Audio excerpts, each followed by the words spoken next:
ताकि आप हमारे पॉडकास्ट के बेस्ट हाइलाइट्स एंजॉय कर पाएं। इसलिए हमने अपने पॉडकास्ट को छोटी छोटी क्लिप्स में डिवाइड कर दिया है और वो क्लिप्स आपको मिलेंगी इस चैनल पर। तो जल्दी से हमारे क्लिप्स चैनल दिव्य अग्रवाल को भी सब्सक्राइब कर दो। और पिशाच के बारे में पूछ। पिशाच ज्यादा डरावने। पिशाच तो जहां हम मुंजा मतलब कॉमेडी टाइप और प्लेफुल टाइप बात कर सकते हैं, पिशाच की बात नहीं कर सकते उस तरह से, क्योंकि पिशाच बहुत तरह के पिशाच होते हैं। तो मैंने जो बुक लिखी थी मैं उस पिशाच की बात करता हूँ। वो था एक क्रोध पिशाच, एक पर्टिकुलर टाइप है पिशाच का।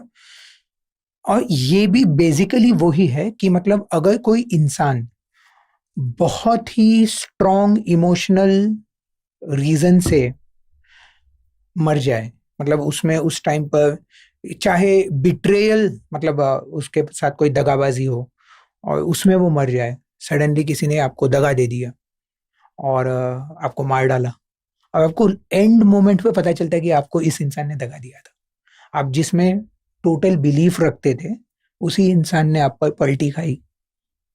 तो वो जो इंसान है जो मतलब ऐसे, ये एक एग्जांपल दे रहा हूं मैं, ये रीबॉर्न होते हैं या मतलब इनको मुक्ति नहीं मिलती है, रीबॉर्न की बात नहीं होती है, या इनको मुक्ति नहीं मिलती है और ये लोग पिशाच बन जाते हैं, ऐसा बिलीफ है।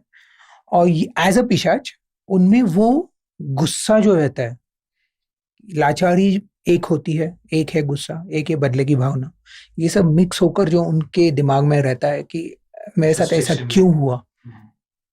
तो उस वजह से वो इतने मतलब पूरी दुनिया पर वो तबाही मचाना चाहते हैं। सो वो लोग घूल्स रहते हैं। अभी इंग्लिश में अगर कहें तो पिशाचेस घूल कैटेगराइज्ड एज। तो ये लोग ब्लड भी सक करते हैं, फ्लैश भी खाते हैं, एंड बेसिकली ये लोग हर जगह वहां पाए जाते हैं जहां बहुत सारी नेगेटिव एनर्जी हो। तो पोजेशन भी करते हैं लोग। हाँ, पिशाच का पोजीशन जो है उसको सबसे वर्स्ट पोजीशन माना जाता है इन मतलब हिंदू माइथोलॉजी में। अगर हम बात करें तो वो निकालना सबसे मुश्किल है। तो जो दूसरे पोजीशन तो बहुत सारे स्पिरिट से हो सकता है, लेकिन जो पिशाच का पोजीशन है, स्पेशली क्रोध पिशाच का पोजीशन, वो सबसे खतरनाक है। तो ये जो लोर की बातें हम जो कर रहे हैं ना, ये एज आई सेड ये मेरा सबसे फैसिनेटिंग सब्जेक्ट है। तो आपने मुंजा की बात की, तो मुंजा से रिलेटेड एक और स्पिरिट है जिसको बोलते हैं चकवा। वो भी महाराष्ट्र से है। अब मुझे लगता है कि चकवा पे फिल्म बनेगी नेक्स्ट।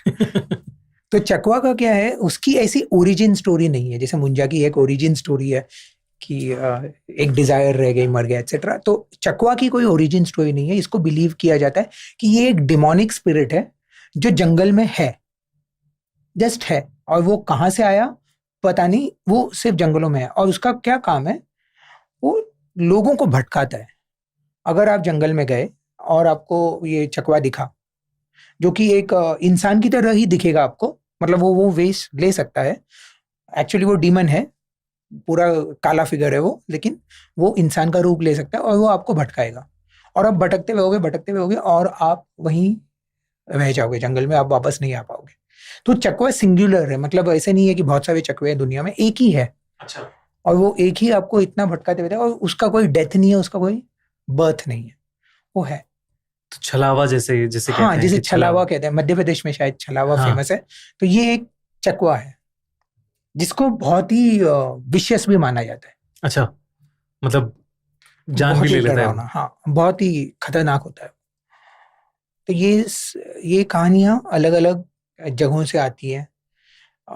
आसाम में तो आपको शायद पता भी होगा कि ये जो स्पिरिट है, एक बाघ नाम का जो स्पिरिट है, जो एक फिश ईटिंग डीमन है। तो वहां तो फिशरमैन रहते हैं बहुत सारे। तो अगर कोई फिशरमैन मर गया और मतलब मछली लेने जब वो जा रहा है तब वो डूब के मर गया या नाव से गिरकर मर गया, तो उसका स्पिरिट वहां घूमते रहेगा उस पानी में। और फिर बाकी के फिशरमैन वहां जाने से डरेंगे और कभी भी ये बाघ आ सकता है। और ये जब बाघ आएगा तो इसका वेंजेंस एक ही है, इसका दिमाग में यही है कि मेरी मौत हुई तो अभी तुम लोग क्यों मछली पकड़ सकते हो ना, तुम लोग की भी मौत होनी चाहिए। और वो आपको पानी में ले जाएगा, आपको डुबा देगा। और उसका एक ही तोड़ है, और ये तोड़ थोड़ा फनी है।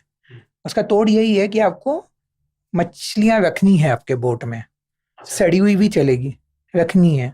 और अगर ये कहीं से आते हुए दिखा आपको, मतलब पानी में कहीं मूवमेंट हो रही है दूर से, स्पेशली रात को, तो एक दो मछली पकड़ के फेंक दो उधर उस तरफ, क्योंकि उसको मछली बहुत पसंद है तो वो लेके चला जाएगा।